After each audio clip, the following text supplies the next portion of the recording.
এই এলাকার মানুষের পাশে একে অপরে কোনো বিপদে আপদে সবাই ঝাঁপিয়ে পড়েছে।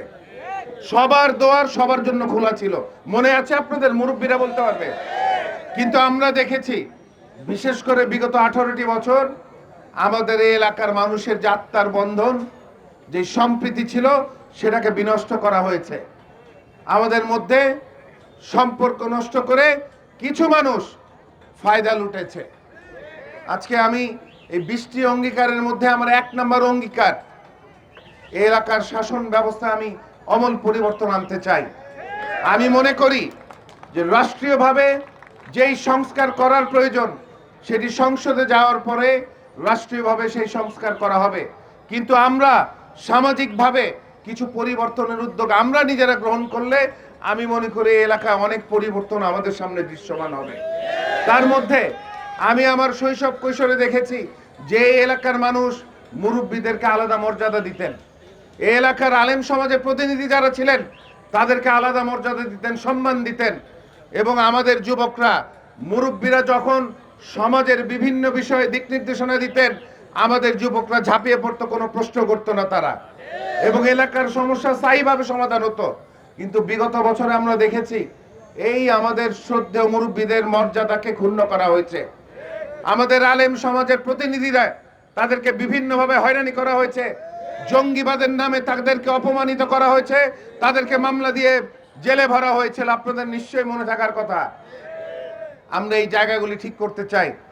আমরা যথাযথ মর্যাদা দিয়ে আমাদের মুরব্বীদেরকে এলাকায় একটি জায়গা তৈরি করতে চাই, যে সেখানে মুরব্বীরা থাকবে, সেখানে আমাদের আলেম সমাজের প্রতিনিধিরা থাকবে, আমাদের মায়েরা থাকবে, আমাদের বোনেরা থাকবে, আমাদের তরুণ যুবক ভাইরা থাকবে, আমাদের শিক্ষার্থীরা থাকবে, এবং আমাদের এই এলাকার সবচেয়ে গুরুত্বপূর্ণ যে গোষ্ঠী আমাদের শ্রমজীবী ভাই বোনেরা সেখানে থাকবে, এবং সেখানে নির্ভয় নির্বিঘ্নে সমাজের বিভিন্ন বিষয়ে তারা অসঙ্গতির কথা তুলে ধরবে এবং সমাজে সমস্যার চিহ্নিত হবে।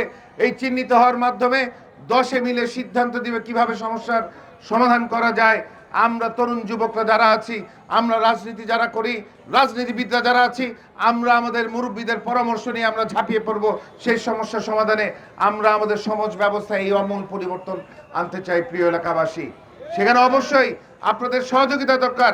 আপনাদেরকে আমি সকলকেই এই অন্তর্ভুক্তিমূলক সমাজের শাসন ব্যবস্থায় আপনাদেরকে চাই, কারণ আমরা যদি সকলকে নিয়ে সমাজের শাসন ব্যবস্থা এলাকার মানুষের কাছে দিয়ে দেই, তাহলে এলাকায় অন্যায় অবিচার হওয়ার সুযোগ তৈরি হবে না।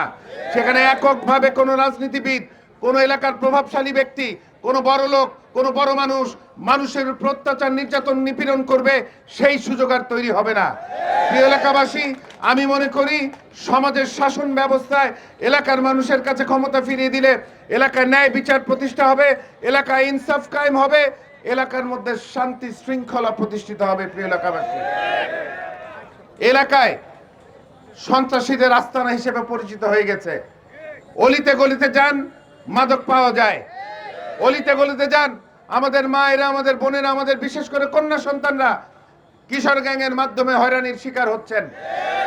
আমি সুস্পষ্টভাবে একটি কথা বলতে চাই, আপনারা খোঁজ নিলে দেখবেন যে এদের পিছনে কোনো না কোনোভাবে রাজনৈতিক দলের নেতারা থাকেন, অথবা কোনো এলাকার প্রভাবশালী ব্যক্তি পরিবাররা থাকেন। আমি আমার সুস্পষ্ট বক্তব্য, এখানে সবাই আমার অভিভাবক, আমার রক্ত, আমার আত্মীয় স্বজন। আপনারা, আমি ভুল করলে তাদেরকে ধরতে পারবেন, তারা সকলে সাক্ষী দিবে আমার হয়ে। আমি সুস্পষ্ট বক্তব্য, আমার এই এলাকার কোনো রাজনৈতিক নেতা আমার দলের নেতা হলেও সেই নেতা এবং এলাকার যে কোনো প্রভাবশালী ব্যক্তি অথবা প্রভাবশালী পরিবার, কোনো বড় লোক, এলাকার কোনো মাদক ব্যবসায়ী, কোনো সন্ত্রাসী, কোনো কিশোর গ্যাংকে লালিত পালিত করবেন, কাউকে প্রশ্রয় দিবেন, আপনাকে আমি টেনে ধরে হিচড়ে আপনাকে আইনের আওতায় নিয়ে আসবো।